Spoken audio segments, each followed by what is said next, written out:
மக்களை வணக்கம். நான் உங்கள் கோடங்கி. இப்தார் நோன்பு திறக்கும் நிகழ்ச்சியில் தாவேகா தலைவர் விஜய் போய் கலந்துக்கிட்டாரு. அங்கே போய் ஒரு சின்ன உரை, ஒரு சின்னதாக ஒரு பேச்சு. அதில் முக்கியமாக கவனிக்க வேண்டிய விஷயம் என்னென்னா, அவர் என்ன சொன்னார் அப்படின்னா, நீங்கள்லாம் கொஞ்சம் குழம்பி போயிருப்பீங்க. என்னடா இது, இந்த மாதிரி இவரோட கூட்டணி போகிறாரு, அவரோட கூட்டணி போகிறாரு, அவங்க இவரை கூப்பிடுறாங்க, இவர் இது மாதிரி அப்படின்னு சொல்லி பாஜகவோடு அப்படின்னு பாஜக பேர் சொல்ல, இந்த மாதிரி இவங்களோட அவங்களோடலாம் கூட்டணி போடுறாங்கலாம் நிறைய செய்திகள்லாம் உள்ள வந்துச்சு. இல்லை, எந்த அழுத்தத்துக்கும் அடிபணிய மாட்டேன், நான் எப்பவுமே மதச்சார்பின்மை எங்கே இருக்கோ அங்கே தான் நான் இருப்பேன், நான் அந்த கூட்டணி தான் அமைப்பேன், கன்ஃபார்மாக நம்ம தான் முதல்வர், நம்ம தலைமையில் தான் ஆட்சி அமையும், கான்ஃபிடென்ட்டாக நீங்கள் இருங்கன்னு வழக்கமாக சொல்லுவார்ல. அந்த மாதிரி சொல்லிட்டு யாருக்குமே நீங்கள் சொல்கிற எதையும் நம்ப வேணாம், நீங்கள் கூட கொஞ்சம் குழப்பத்தில் இருந்திருப்பீங்க, என்ன இப்படிலாம் தகவல் வருது அப்படின்னு சொல்லிட்டு அதெல்லாம் நம்பாதீங்க அப்படின்னு சொல்லி ஒரு விஷயத்தை முற்றுப்புள்ளி வச்சுட்டாருன்னு எல்லாரும் பேசுகிறாங்க இல்லையா. ஆக்சுவலாக இதுவே ட்ராமா. நல்ல விஜய் நல்ல ஒரு கதை வழக்கமாக எழுதி வச்சு படிப்பார். இது ரொம்ப சின்ன ஷார்ட், ஒரு 1.5 நிமிஷம் 2 நிமிஷம் தானே பேசியிருக்காரு. இதை மனப்பாடம் பண்ணி மக்கப் பண்ணிட்டு அங்கே பேசிட்டு போயிட்டாரு. இது முழுக்க முழுக்க செட்டப்பு. இந்த செட்டப் யார் பண்ணியிருப்பான்னா, அந்த கூட்டத்திலேயே நம்ம வளர்ந்து கேட்ட ஒரு நபர் இருக்கார், அந்த அமாவாசை, அந்த 420 யாதவ், அவர் அங்கே கூடவே இருக்கார். அவருடைய செட்டப்புகளுடைய இன்னொரு வடிவம் தான் விஜயனுடைய பேச்சு. என்ன சொல்லி அவர் பேசினார்னா, நான் கூட்டணிக்கு என்கிட்ட அழுத்தம் எது வந்தாலும் நான் எந்த காலத்திலும் நான் மதச்சார்பின்மையோடு மட்டும்தான் கூட்டணி வைப்பேன், எனக்கு யாரும் எதுவுமே என்னை நீங்கள் மிரட்ட முடியாது, ஊட்ட முடியாதுன்னு தான் அந்த பேச்சினுடைய சாராம்சம். ஆனால் விஜய் குறித்து சமீப காலமாக ஒரு விஷயம் ஓடிக்கிட்டே இருக்கு. உங்கள் எல்லாருக்குமே தெரியும் ஒரு விஷயம் என்ன ஓடிக்கிட்டு இருக்குன்னா, இந்த மாதிரி விஜய் கட்சியில் விஜய் கட்சியை அவங்க கூப்பிடுறாங்க, இவங்க கூப்பிடுறாங்க. அந்த வீணா போன ஓலா மணியும் இந்த வாடகைக்கு விடுற ராஜ்மோகனும் பேசினாங்க. அவர் வராரா? இல்லை இவரையும் வராரு. இவர் வராரா? இல்லை அவரோட சேர்ந்து வராரு அப்படின்னு ஒரு உருட்டி அசிங்கப்பட்டு நிற்கிறாங்க. பார்த்தீங்களா, ஒருத்தன் கூட வரல. ஆட்சியில் பங்கு, அதிகாரத்தில் பங்கு அப்படின்னு இவங்க சொன்னானுங்க. எனக்கு ஒரு விஷயம் புரியல, புரிஞ்சா நீங்கள் சொல்லுங்களேன். ஆட்சியில் பங்கு கொடுத்துட்டாலே எல்லா அதிகாரமும் ஆட்டோமேட்டிக்காக வந்துடும். அது என்னடா ஆட்சியில் பங்கு, அதிகாரத்தில் பங்கு? இப்போவே உருட்டுன்னு தெரியுதா? இது பூரா உருட்டு. இந்த உருட்டை நம்பி யாரும் வரல, பிரதானமாக கட்சிகளாக இருக்கிற யாருமே வரல. ஆனால் இவங்க நரேட்டிவ் செட் பண்ணுறதுல கில்லாடிங்க. தாவேக்காவை சேர்ந்த தற்குறி இந்த தண்டங்கள்லாம் ஒரு நரேட்டிவை கான்ஸ்பிரசி தியரியோ இல்லை நரேட்டிவோ பொய்யோ பரப்புவதற்கு ரொம்ப தெளிவாக ஸ்கெட்ச் போட்டு உண்மை மாதிரியே பேசுவானுங்க. அது உண்மை மாதிரியே நம்ப வைப்பானுங்க. நீ சோசியல் மீடியாவை எங்கே திரும்பினாலும் விஜய் எதுவும் ஆகச்சிறந்த தலைவர் மாதிரியும், அப்படியே பயங்கரமாக அவர் தான் இந்த நாட்டை காப்பாற்ற வந்தவர் மாதிரியும், இங்கே அப்படியே தமிழகம் அதல பாதாளத்தில் விழுந்துட்ட மாதிரியும், ஒரு கை தூக்கிறதுக்கு புடுங்க வர்ற மாதிரியும் பேசுவாங்க. ஆனால் இது சொந்த குடும்பத்தையே பார்க்காத ஒரு தற்குறி தண்டம் தான் விஜய். பொண்டாட்டியை மதிக்காத தண்டம். இன்னைக்கு அந்த இடத்துல பேசுறாரு, அந்த இஸ்லாமியர்கள் மத்தியில் அவர் பேசின அந்த விஷயத்த நீங்கள் பார்க்குறீங்க. நல்ல திருப்பி ஒரு முறை அந்த இதை பாருங்களேன். அவரை பார்த்தீங்கன்னா தெரியும். அவர் முகம் பார்த்தீங்கன்னா உண்மையிலேயே அவர் ரொம்ப பயங்கரமாக சில நேரங்களில் சரியாக தூங்காமல் விடிய உட்கார்ந்துட்டு இருந்தால் முகம் வீங்கிடும். இன்னொரு விஷயம், ஃபுல்லாக இருந்தானா வெளிப்படையாகவே சொல்கிறேன், மது குடிக்கிற பழக்கம் ரொம்ப ரொம்ப மது குடிச்சு கண்ட நேரத்தில் தூங்கி கண்ட நேரத்தில் எந்திரிக்கிறவங்களுக்கு முகம் வீங்கிடும். வழக்கமான ஒரு தேஜஸ் விஜய் கிட்ட அந்த தேஜஸ் மிஸ் ஆயிருக்கு. இது இவ்வளோ நாளாக தெரியலையானா, இவ்வளோ நாளாக இவ்வளோ க்ளோஸ்அப்பில் கேமராக்காரன் காமிச்சதே இல்லை. நம்ம தான் அந்த பக்கம் போகிறதே இல்லை. டிவியில் வர்றது தான் நம்ம பார்க்குறோம். இப்போ ரொம்ப கிட்ட அந்த முகத்தை காமிச்சு பூரா குழந்தைங்களுக்கும் வேப்பல் அடிக்கிற மாதிரி ஆகிப்போச்சு. அப்படி இருக்காரு விஜயனுடைய முகம். ஆனால் எனக்கு பரிதாபமாக இருக்குது. விஜய் ஒரு நல்ல டாக்டரை, மருத்துவரை சந்திப்பது நல்லது. ஏன்னா மன அமைதி அவருக்கு ரொம்ப தேவை. ஆழ் மனசுல எவனோ ஒருத்தன் உள்ள புந்து நீ முதலமைச்சர் ஆயிட்டேன்னு சொன்னதுனால அதை எப்படியாவது நம்ம அடைஞ்சே தீரணுன்ற வெறியோட சுத்திட்டு இருக்காரு. நடக்காதுன்னு தெரிந்த பிறகும் அந்த ஒரு வெறியோட சுத்துவாங்க தெரியுமா. எப்படியாவது நம்ம பிடிச்சிக்கலாம், எப்படியா ஓடுவோம், வண்டி புறப்பட்டுருச்சு, அந்த வண்டியில் எப்படியாவது ஏறிடணும் நம்ம அப்படின்னு சொல்லி விரட்டி கடைசியில் வண்டி விருட்டுன்னு ஓடிடும். இயந்திரத்துக்கு முன்னாடி மனுஷனுடைய வேகம் எடுபடாதுன்னு சொல்ற மாதிரி ஓடி ஜெயிக்க முடியாது. ஸோ ஆனாலும் கீழே விழுந்தாலும் மீசையில மண் ஓட்டலன்னு ஒரு விஷயத்த உருட்டிட்டு இருக்காங்க. அந்த மாதிரி எனக்கு வந்து அவரை பார்த்தா ரொம்ப பரிதாபமா இருந்துச்சு. அதனால சொல்றேன், அவர் ஒரு மருத்துவரை கன்சல்ட் பண்ணாருன்னு நல்லது. மன அழுத்த பிரச்சனைக்கு ஒரு தீர்வு கிடைக்கும். முகம் வீங்கி போயிருக்குங்க, அதை கொஞ்சம் பாருங்க. உங்க மேல அக்கறையோடு சொல்றேன். இது வந்து கிண்டல் பதிவுலாம் கிடையாது. அதனால நீங்க யாரும் தவறா நினைச்சுக்காதீங்க. எனக்கு என்னமோ இன்றைக்கு அவர் பார்க்கும்போது ரொம்ப பரிதாபமாச்சு. அவருடைய கண்கள் எல்லாம் அந்த மாதிரி ரொம்ப ஒரு டயர்டு, ரொம்ப சோர்வு, ஒரு மாதிரி வந்து பதட்டம் அதெல்லாம் இருக்கும்ல. நம்ம என்ன பேசினாலும் அதை ட்ரோல் பண்ணிடுறாங்களே, நம்ம என்ன பேசினாலும் அப்படின்னு சொல்லி உள்ளுக்குள்ள ஒரு சின்ன பதட்டம் ஓடிக்கிட்டே இருக்கும்ல, அந்த மாதிரி ஏதோ ஒரு பெரிய மன அழுத்த பதட்டத்துல இருக்காரு. ஆனா இருக்காதா பின்ன 41 பேர் வந்து நெரிசல்ல போட்டு தள்ளின கேஸ் ஒன்று இருக்குல்ல, அது வந்து என்னதான் வந்து நீங்க வந்து சிபிஐ வளாகத்துல கை காட்டிட்டு பிக்னிக் போயிட்டு வந்த மாதிரி வந்தா கூட உள்ளுக்குள்ள ஒரு பயம் இருந்துகிட்டே இருக்கும்.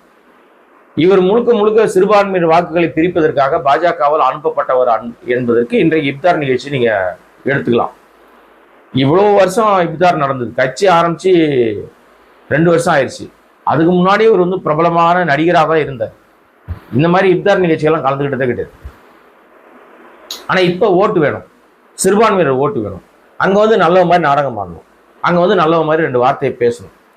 அதனால இவர் என்ன பண்ணிட்டாருன்னா, நான் வந்து எந்த காலத்திலும் சிறுபான்மையினருக்கு ஆதரவாக தான் இருப்பேன், மதச்சார்பினர் தான் என்னுடைய கூட்டணி அப்படின்னு மக்களோடு, பீப்புள்ஸ் அலையன்ஸ் அப்படின்ற மாதிரி மக்களோட தான் கூட்டணி அப்படின்னு சொல்லலாம். ஏன்னா உன்னை நம்பி ஒருவே வரல, அப்போ மக்களோட கூட்டணி தான் நீ சொல்லி ஆகணும். மக்களோட கூட்டணி வைத்தவர்களோட நிலைமைலாம் என்ன ஆச்சுன்னு கடந்த கால வரலாறுலாம் திருப்பி பார்க்கணும். திருப்பி பார்த்தா அப்போ அதுக்கான விடை கிடைக்கும், பதில் கிடைக்கும். இப்போ இவர் சொன்ன விஷயம் இருக்குல்ல, அதாவது விஜய் வந்து நான் வந்து எந்த விஷயமும் அதெல்லாம் பூரா பொய், இந்த ஊடகங்களில் வந்த எல்லா விஷயமும் பொய், கூட்டணிக்காக யாரும் பேசவே இல்லை, எந்த பேரமும் நடக்கலை அப்படின்ற மாதிரி அவர் சொன்னார் இல்லையா. விஜய் சொல்வது உண்மையாக இருக்கும் பட்சத்தில் அப்போ வந்து இந்த ஆதவ்னு ஒரு கேரக்டர் இருக்காருல்ல, உங்க எல்லாருக்கும் தெரியும். அந்த அமாவாசை கேரக்டர் வந்து போற பக்கம்லாம் பேசுற விஷயம் என்ன தெரியுமா, தாவேகாக்கு வந்து 90 தொகுதிகள் கொடுக்கறதா சொன்னாங்களாம். 2.5 வருஷம் முதலமைச்சர் பதவி தர்றதாக பேரம் பேசினாங்க. ஆனா பதவிக்காக டெல்லிக்கு அடி பண்ணிய மாட்டோம், தாவேகா வந்து பாஜகவோட கூட்டணின்னு வருகிற பேச்சை நம்ப வேண்டாம்னு சொன்னது யார் தெரியுமா, அந்த அமாவாசை ஆதவ். இந்த தற்குறி முண்டம் தான் 90 சீட்டு தராங்க, தர்றதா பேரம் பேசினாங்க, முதலமைச்சர் தரேன்னாங்க. அதுவும் 2.5 வருஷம் நீங்க முதலமைச்சரா இருங்க, நாங்க 2.5 வருஷம் இருக்கோம்னு சொல்லி அந்த பீகார் ஃபார்முலா, பீகாரு அந்த ஏரியாக்களெல்லாம் போய் சொல்லி ஏமாத்தி நிதிஷை காலி பண்ணாங்க பாருங்க, நிதிஷ்குமாரை வந்து காலி பண்ணாங்கல்ல, அந்த மாதிரி ஃபார்முலாவை தமிழ்நாட்டில் வந்து புகுத்தலான்னு பாஜக முடிவெடுத்த மாதிரி சொல்றாரு. அப்ப ஆதவ் பேசுனது உண்மையா, விஜய் பேசுனது உண்மையா? சரி, விஜய் பேசுறது வந்து உண்மையா பொய்யான்னு ஒரு பக்கம் இருக்கும். இதுக்கு இடையிலேயே யாரோட நாங்க கூட்டணியே பேசலைங்க, அதெல்லாம் வதந்திங்க, அதெல்லாம் நம்பாதீங்க, பாஜகவோட, அதிமுகவோட, சசிகலாவோட, ராமதாஸோட யாரு கூட நாங்க கூட்டணி பத்தி பேசவே இல்லை, அது பூரா வதந்தி அப்படின்னு சொன்னது தாவேகாவோட இணை பொதுச் செயலாளர் இருக்கிற நிர்மல்குமார், RSS அடிவருடி. ஆளாளுக்கு ஒன்று பேசுறானுங்க. இவனுங்களுக்குள்ளேயே ஒரு புரிதல் இல்லை, நம்ம என்ன பேசணும், நம்ம என்ன சொன்னோம், இப்ப என்ன நடந்துகிட்டு இருக்குது, இது நம்ம சொன்னது சரிதானா, கரெக்டு தானா நம்ம சொன்னது அப்படின்னு எந்த விதத்திலும் உண்மையே தெரியாம, உண்மையே பேசாம ஆளாளுக்கு ஒன்று சொன்னதுக்கு நோக்கம் என்னன்னா, எல்லா நேரங்களையும் நம்மளை பத்தியே பேசணும், நெகட்டிவா இருந்தாலும் சரி, பாசிட்டிவா இருந்தாலும் சரி. இப்ப நீங்க விஜய் வீட்டை விட்டு வெளியே வந்து எவ்வளவு நாள் ஆச்சு? இன்னைக்கு வந்திருக்காரு, இதுக்கு முன்னாடி ஒரு 15 நாளைக்கு முன்னாடி வந்திருப்பார். இன்னும் இருக்கிறதே 30 நாள் தான் இருக்கு. 30 நாள்ல இது மாதிரி 15 நாள் 14 தான் 2 முறை தான் வீட்டை விட்டு வெளியில வருவார். ஆனா ஆசைப்படுற பதவி மட்டும் முதலமைச்சர் பதவி. தமிழ்நாட்டில் மொத்தம் எத்தனை கிராமம் இருக்கு விஜய்க்கு தெரியாது, எத்தனை ஒன்றியம் இருக்கு விஜய்க்கு தெரியாது, எத்தனை நகரம் இருக்கு விஜய்க்கு தெரியாது, எவ்வளவு மக்கள் இருக்காங்க அதுவும் விஜய்க்கு தெரியாது. எந்த இழவும் தெரியலன்னா முதலமைச்சர் நாற்காலி மட்டும் எப்பறம் உனக்கு கிடைச்சிடும்? எப்படி கொடுப்பாங்க உனக்கு?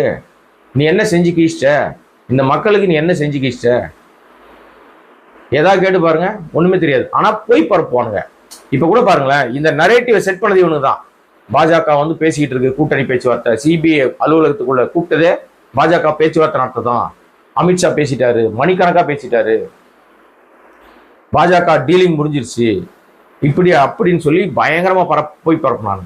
நம்ம ஆரம்பம் சொல்லிட்டு இருக்கோம், இது வந்து பூரா இவங்க செட்டப்பு, எல்லாம் இவங்களே செட் பண்ணுவானுங்க, அப்புறம் இவங்களே மறுப்பானுங்க. இப்ப என்ன நடக்கும்னா, வெளியில எப்படி பேசுவோம் தெரியுமா, எங்க அண்ணன் யார் தெரியுமா, இல்லிடா பேரத்தையே வந்து எங்க அண்ணன் ஒத்துக்கல, ஆதவ் சொன்னதை நம்பி இப்படி சொல்லுவான். இப்ப விஜய் சொல்லிட்டதுனால பாத்தியா எங்க அண்ணன் யாருக்கும் அடிப்படை மாட்டாரியா, பேரமாவது கூட்டணி அது ஒண்ணு கிடையாது, எல்லாம் பூரா வதந்தி. எங்க சுத்தினாலும் விஜய் வீட்டை விட்டு வெளியில வராமையே பொய்யான செய்தியை எப்படி பரப்பிட்டே இருக்கானு பாருங்க. தொடர்ந்து இப்படி பரப்பி பரப்பி பரப்பி ஆட்சியை பிடிக்கலாம்னு நினைக்கிறாங்க. தமிழ்நாடு வந்து வித்தியாசமான மாநிலம்ப்பா. மரமண்டைங்க, அறமெண்டலுங்க, தற்குறி கும்பல், மங்குனி கும்பல், உதவாத தண்டங்க, மாமனார் சொத்துல உடம்பு வளர்க்குறவன், அப்பா ஆத்தால விரட்டி விட்டுட்டு ஊரு மேயிறவன், ஊர் சுத்தி இருக்கிறவன், பொண்டாட்டிக்கு துரோகம் பண்ணிட்டு நடிகையோட சுத்துறவன், இவனுக்கெல்லாம் தமிழ்நாட்டில் அங்கீகாரம் கிடைக்காது, மனிதர்களாவே அங்கீகாரம் கிடைக்காது. அப்புறம் எங்க உங்களை வந்து எம்எல்ஏ ஆக்கி அமைச்சராக்கி ஆணி பிடுங்குற வேலையெல்லாம் செய்யறது, முதலமைச்சராக்குறது, அதுக்கெல்லாம் வாய்ப்பே கிடையாது. இன்னைக்கு இஃப்தார் நிகழ்ச்சியை வந்து சிறுபான்மையினரை கவர்வதற்காக ஒரு வேலை பார்த்திருக்காரு. அதுவும் வந்து பெரம்பூர் கிட்ட வந்து அவர் வந்து பெரம்பூர் தொகுதியில நிக்க போறதாக ஒரு தகவலை முதல்ல இவங்க கட்டமைச்சிட்டாங்க. நம்ம முதல்லன்னு சொல்லிட்டு இருக்கோம் அவர் நிக்க மாட்டாரு, தேர்தலில் நிற்கிற எண்ணம் திட்டம் விஜய்க்கு இல்லை அப்படின்னு நம்ம முதல்ல சொல்லிட்டு இருக்கோம். இப்பவும் அந்த கருத்துல நம்ம உறுதியா இருக்கோம். ஆனா விஜய் வந்து பெரம்பூர்ல தான் நிக்க போறாரு அப்படின்னு சொல்லி ஒரு பெரிய உருட்டிட்டு ஒரு பக்கம் ஓட்டிட்டு இருக்காங்க. இதுவரை அதிகாரப்பூர்வ அறிவிப்பு எதுவும் வரல. ஆனா ஏன் பெரம்பூரை தேர்ந்தெடுத்திருக்கலாம், ஏன் இந்த பெரம்பூரை குறிவைக்கிறாங்க அப்படின்னா, பெரம்பூர் வந்து அதிகமான இஸ்லாமியர்கள், கிறிஸ்தவர்கள், தலித் மக்கள் வாழ்கிற பகுதின்னு சொல்றாங்கல்ல. ஆனா அது உண்மை இல்லை. அப்படியே அவர்கள் இருந்தாலும் தொழிலாளர்கள் அதிகமாக வசிக்கிற பகுதி.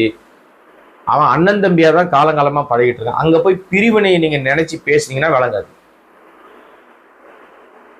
அங்கதான் வந்து விஜய் வந்து சறுக்க போறாரு. ஒருவேளை அந்த தொகுதியில் அவர் நின்னா கூட அவருக்கு டெபாசிட் கிடைக்கிறதே கஷ்டம், எழுதி வச்சுங்க, அதான் உண்மை. ஏன்னா கூடுகிற கூட்டமெல்லாம் ஓட்டா மாறாது. பெரம்பூர்ல இப்போ வரைக்கும் பெரம்பூர்ல இருக்கிற மக்கள்கிட்ட போய் நீங்க என்ன போய் பேசினாலும் மிக தெளிவாக திமுக ஆட்சியின் மீதான நம்பகத்தன்மையை, சென்னை ஃபுல்லா இருக்கிற எல்லா தொகுதியிலும் திமுக கோட்டை தான். ரொம்ப ரேர், ஏதோ 1-2 சீட்டை வந்து அதிமுக பிடிக்கும், அது ரொம்ப ரேர்.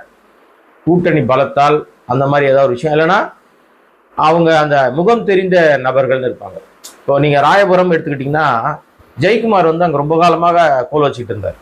அவர் அங்கே இருக்கிற எல்லா வீடுகள்லையும் நல்ல அறிமுகம், எங்கே வேணாலும் போவார், எல்லா வீடு நல்லது கெட்டது எல்லாத்துக்கும் போவார், அப்படி இருப்பார். அதனால அவருக்கு அங்கே ஒரு பெரிய பரிச்சயம். ஸ்ரீவில்லிபுத்தூர்னு எடுத்துக்கிட்டீங்கன்னா தாமரைக்கணின்னு ஒருத்தர் இருந்தார், அவர் அதிமுகவுடைய எம்எல்ஏவாக இருந்தார். அவர் எப்படி சொன்னால் உங்களுக்கு புரியும்னா, நம்ம விரல் இருக்குல்ல, விரலில் மோதிரம் போட்டால் நம்ம இத்தினூண்டா போடுவோம். ஆனால் அவர் வந்து இந்த மொத்த விரலையும் மறைக்கிற மாதிரி மோதிரம் போட்டு வருவார். மோதிரத்தை வச்சு சண்டைலாம் போட்டிருக்காரு எங்க அசம்பிளிக்குள்ள. பயங்கரமா அந்த மாதிரி வந்து இருக்கக்கூடிய தாமரைக்கணி ஸ்ரீவில்லிபுத்தூர்ல எந்த சின்னத்துல நின்னாலும் ஜெயிக்கிற மாதிரி ஒரு செல்வாக்கு வச்சிருந்தார். அந்த அளவுக்கு அந்த தொகுதி மக்களோட மிக நெருக்கமாக, மிக ரொம்ப அந்யோன்யமாக பழகக்கூடியவர். அதே மாதிரி அறந்தாங்கின்னு ஒரு தொகுதி இருந்துச்சு. அந்த தொகுதியில் திருநாவுக்கரசர், இப்போ அவர் வந்து காங்கிரஸ்ல இருக்காரு, எம்பியாலாம் இருந்தவர், மத்திய அமைச்சராலாம் இருந்தவர், பாஜகவுக்கு போனார், அப்படி திருப்பி காங்கிரஸ்க்கு வந்துட்டாரு. அவர் வந்து அந்த தொகுதியில அதிமுக இருக்கும்போது அந்த தொகுதியில அறந்தாங்கி தொகுதியில எப்படி நின்னாலும் ஜெயிப்பார். அந்த அளவுக்கு அங்கே தொகுதியை வந்து தன்னுடைய செல்வாக்கால் ரொம்ப கட்டுக்கோப்பாக வச்சிருந்தார். பல பேர் தொடர்ந்து ஜெயிக்கிறாங்க, ஆனால் அவர்களெல்லாம் அதிகார பலத்தால் ஜெயிக்கிறார்கள். இவங்கெல்லாம் முகம் தெரிஞ்ச நபர்களாக இருந்தாங்க. இதை எதுக்கு சொல்ல வரேன்னா, இந்த மாதிரி வந்து நீங்க பெரம்பூர்ல வந்து விஜய் நிற்கிறாருன்னே வச்சுங்க, எனக்கு நம்பிக்கை இல்லை, நிற்கிறாருன்னே வச்சுக்கிட்டாலும் அங்கே ஒட்டுமொத்தமா மக்கள் வந்து விஜயனுடைய இந்த சமீபத்திய பேச்சு நடவடிக்கை, மனைவியை துரோகம் பண்ணி நடிகையோட போய் நின்னது, மேடைக்கு சோடி போட்டு போனது, இதெல்லாம் அவருக்கு பெரிய பின்னடைவு, செட்பேக்கு. அப்புறம் அவர் பேசுற பேச்சு பூரா பொய்யா இருக்கு, உண்மை அவர் முகத்துல இல்லை. அதுவும் வந்து குறிப்பாக சிறுபான்மையினருக்கு எதிராகவே செயல்படுகிற, பட்டியல் இனத்தவருக்கு எதிராகவே செயல்படுகிற மோடி அரசாங்கத்தையோ பாஜகவையோ சங் பரிவாரையோ ஆர்எஸ்எஸ்ஸையோ ஒரு வார்த்தை கூட தவறுன்னு சொல்லாமல் அடிவட்டியா இருக்கிற விஜயை அவங்க எப்படி நம்புவாங்க? ஆனா ஓட்ட பிரிக்க தான் அவர் இறக்கி விட்டுருக்காங்கன்னு தான் எல்லாருக்கும் வெளிச்சம் போட்டு தெரிஞ்சு போச்சு. அந்த அடிப்படையில விஜய் வந்து இன்றைக்கு இஃப்தார் நோன்பு திறக்கும் நிகழ்ச்சியில நடத்தப்பட்ட நாடகத்தினுடைய ஒரு ரோல் பண்ணியிருக்காரு. அது ஒரு நாடகம், அந்த நிகழ்வே ஒரு செட்டப் தான், விஜய்க்காக ஏற்பாடு செய்யப்படுது. பின்னாடி முஸ்தபா இருக்காரு, இன்னும் பல பேர் அங்க இருக்காங்க. ஆதவ் வந்து தொப்பி போட்டிருக்காரு, அதே மாதிரி புசி தொப்பி போட்டிருந்தாரு. பயங்கரமா ஒரு பில்டப்லாம் பண்ணாங்க இல்லையா? இது அத்தனையும் செட்டப் டிராமா. இதுல கொஞ்சம் கூட உண்மை இல்லை. இஸ்லாமிய சகோதரர்கள் மிக தெளிவாக இருங்க. இந்த மாதிரி புல்லுருவிகள், இந்த மாதிரி வந்து நாசக்கார சக்தி வந்து வேஷம் போட்டுன்னு வருவான். உங்க மாதிரியே வேஷம் போட்டு வந்து உங்ககிட்ட வந்து உங்களுடைய உரிமையான வாக்கை வந்து பெறுவதற்கு ஏமாத்துறதுக்கு வருவாங்க. அதுவும் இந்த விஜய் மாதிரி கேடுகட்ட பிறவிகள் வருவாங்க, நம்பிடாதீங்க. ஏன்னா ஏன் அவங்களை கேடுகட்ட பிறவின்னு சொல்றோம்னா, தன் குடும்பத்தையே கவனிக்காத ஒருத்தன் நாட்டை கவனிக்கவே முடியாதுங்க. என்ன வேணா நீங்க சமாதானம் சொல்லுங்க. ஆனால் மனைவிக்கு துரோகம் பண்ணிட்டு நடிகை பின்னாடி சுத்துறவனை, கால நேரம் பார்க்காம வீட்டுக்குள்ளேயே பதுங்கி இருக்கிறவனை, 41 பேர் செத்த பிறகு ஓடி ஒளிறவனை நல்லவனாவே இந்த சமூகம் ஏற்றுக்கொள்ளாது. ஏதோ போய் பெரிய சாதனை புரிஞ்சுட்டு இங்க இந்திய திருநாட்டுக்கு பெரிய பேர் பெற்றுக் கொடுத்த மாதிரியும், இல்லை இவர் மீது சுமத்தப்பட்ட குற்றச்சாட்டுலேருந்து விடுதலை ஆகிட்டு வெளியில வர மாதிரியும், அந்த சன்ரூப் மேலே ஏறின்னு கை காட்டிட்டு வந்த அன்னைக்கே இன்னும் அவருடைய அந்த செட்டப் மூலமாக மலர் தூவிக்கிட்டார். அவருக்கு அவரே மலர் தூவிக்கிட்டு, இந்த சினிமாக்காரன் தான் காசு கொடுத்து அவனுக்கு அவனே போஸ்டர் ஓட்டிப்பான்னு சொல்லுவாங்க. அந்த மாதிரி சினிமாக்காரன் தான் நடிகன். தனக்கு அந்த மலர் தூவின விஷயம்தான் அது வந்து செட்பேக்காக தான் இருக்கு. எவன் அந்த ஐடியாலாம் கொடுத்தானே தெரியல. இது எல்லாமே வந்து மிக மோசமான நிலைமைக்கு தான் தள்ளப்படுது. ஸோ இப்தார் நோன்பு திறக்கும் நிகழ்ச்சி நாடகம், அதில் அவர் பேசியதெல்லாம் ஸ்கிரிப்ட், அதில் எது கூட உண்மை இல்லை, அது எதுவும் நடக்கவும் நடக்காது. அதனால ரொம்ப தெளிவாக நீங்க இருக்க வேண்டிய காலகட்டம், ஜாக்கிரதையா இருங்க அப்படின்னு இஸ்லாமிய சகோதரத்தையும் பட்டியல் இனத்தவர்கிட்டையும் கிறிஸ்தவர்கிட்டையும் ஒரு வேண்டுகோளை வைக்கிறேன். ஏன்னா விஜய் மாதிரியான நபர்கள் பசுத்தோலை போத்திக்கிட்டு வரக்கூடிய நரி கூட்டம், புலியெல்லாம் கிடையாது, நரி, தந்திரமானவர்கள். இவங்களை நம்பாதீங்க. ஜோசப் விஜய்னு அடையாளப்படுத்த ஒரு கம்பெனியோடைய ஒரு தொடர்பு வச்சிருக்காருன்னா, அவங்க அடிவரடியா இருக்காருன்னா, விஜய் யாருன்னு நீங்க அடையாளம் கட்டுக்க வேண்டியதுதான். மீண்டும் வேறொரு சந்தர்ப்பத்தில் வேறொரு வீடியோவில் சந்திக்கிறேன். நன்றி, வணக்கம்.